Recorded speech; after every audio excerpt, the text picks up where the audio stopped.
কথাই বলে নামে নামে জমে টানে।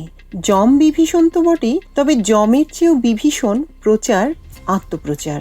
সেই আত্মপ্রচার প্রসার হলো না আধার নেমে এলো, সেই ভাবনা হয়তো সময় মতো কারো মধ্যে কাজ করে না।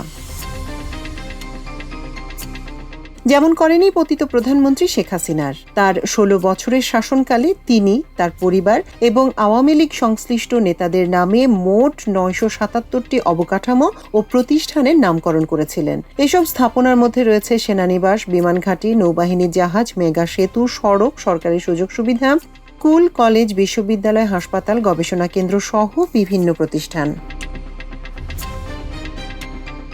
অন্তর্বর্তী সরকারের আমলে ধীরে ধীরে সেই সব নাম পরিবর্তনের কার্যক্রম শুরু হয়। প্রায় ১০০০ খানেক নামের প্রায় সবই পাল্টে ফেলা হয়েছে। নিজের নামের প্রতি ভালোবাসা, আত্মপ্রেম, এই লোভ সম্বরণ করা মুশকিল, অনেকেই পারেন না। বিশেষ করে ক্ষমতার চূড়ায় বসে সবকিছু যখন নিজের নিয়ন্ত্রণে, তখন নিজের নাম সর্বত্র ছড়িয়ে দেওয়ার বাসনা উদগ্র হতেই পারে।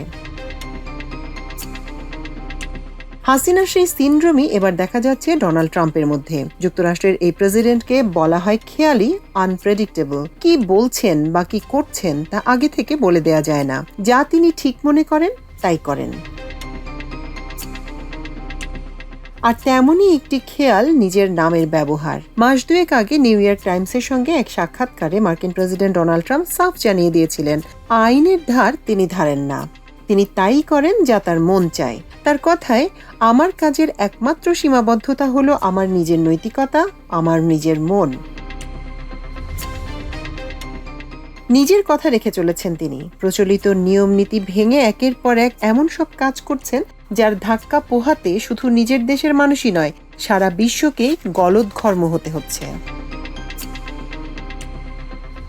উদাহরণ দিয়ে বলি, জর্জ ওয়াশিংটন বা আব্রাহাম লিঙ্কন ইতিহাসের স্মরণীয় হয়ে আছেন যুদ্ধে নেতৃত্ব দিয়ে।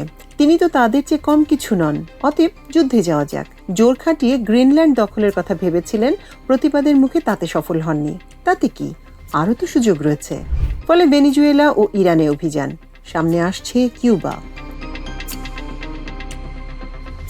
বিখ্যাত লোকদের নামে রণতরী রয়েছে, তার নামেই বা নয় কেন? শুধু একটি রণতরী দিয়ে হবে না, তিনি পুরো এক নতুন জাতের রণতরীর বহর নির্মাণের ঘোষণা করলেন, যার নাম হবে ট্রাম্প ক্লাস অফ ওয়ারশিপ।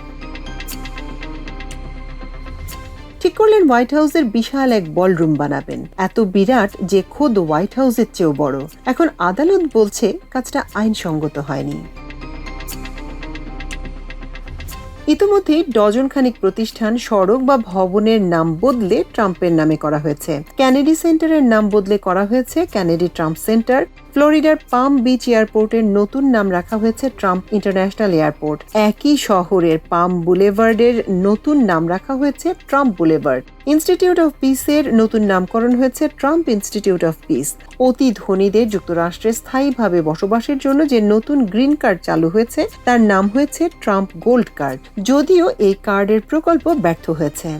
ডলারে নিজের স্বাক্ষর যুক্ত করার সিদ্ধান্ত নিয়েছেন তিনি। এমনকি তার ছবি সংবলিত পাসপোর্ট বানানোর ঘোষণাও এসেছে।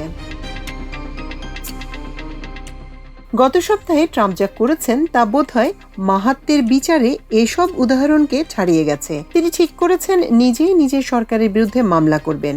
$1-2 নয়, $10 বিলিয়ন ক্ষতিপূরণ চেয়ে মামলা। তিনি অভিযোগ করেছেন 2019 সালে দেশের রাজস্ব বিভাগ তার নিজের কর প্রদানের হিসাব নিয়ম ভঙ্গ করে ফাঁস করে দেয়। এতে তার যে মানহানি হয়েছে তার ক্ষতিপূরণ $10 বিলিয়ন। তার নিজের সরকারের বিরুদ্ধে যে মামলা তিনি ঠুকেছেন, তার লড়াই করতে হবে তারই নিয়োগকৃত অ্যাটর্নি জেনারেলকে। বিচার বিভাগ যখন কোনো মামলার বাদী হয়, তার কাজ জনস্বার্থে মামলা লড়া। তো এখন কি বিচার বিভাগ বিবাদী ট্রাম্পের পক্ষে মামলা চালাবে, না বাদী হয়ে জনস্বার্থে তার বিরুদ্ধে মামলা করবে? এরপর আর কি করবেন ট্রাম্প, সে কথা আগাম বলা অসম্ভব। বিশ্বের অনেক রাষ্ট্রনায়কই অমরত্বের সন্ধানে বিশ্বজুড়ে নিজের নাম ও ভাস্কর্য ছড়িয়ে ছিটিয়ে রেখেছেন। যেমন সোভিয়েত একনায়ক স্তালিন সারিস্তিন শহরের নাম বদলে করেছিলেন স্তালিনগ্রাদ। সাদ্দাম হোসেন মাদিনাত আল থাওয়ার নাম বদলে রেখেছিলেন সাদ্দাম সিটি। সবাইকে টেক্কা দিয়েছিলেন তুর্কমেনিস্তানের প্রেসিডেন্ট নিয়াজভ। তিনি প্রথমে নিজের নাম বদলে করেন তুর্কমেনবাসী। তারপর নিজের নামে রাখেন জানুয়ারি মাসের নাম, আর এপ্রিল মাসের নাম রেখেছেন গুরমান সুলতান, সেটি তার মায়ের নাম। হাসিনার কীর্তি তো আগেই বলেছি। তার মানে ট্রাম্পের সামনে এখনো বিস্তর সুযোগ। ওয়াশিংটন ডিসির নাম বদলে তিনি যদি ট্রাম্প সিটি রাখেন, তাকে ঠেকাবে কে? এই প্রশ্নের সহজ উত্তর সময়। স্তালিনের মৃত্যুর পর স্তালিনগ্রাদের নতুন নাম হয়েছে ভলদাগ্রাদ, সাদ্দাম সিটির বদলে হয়েছে সাদার সিটি।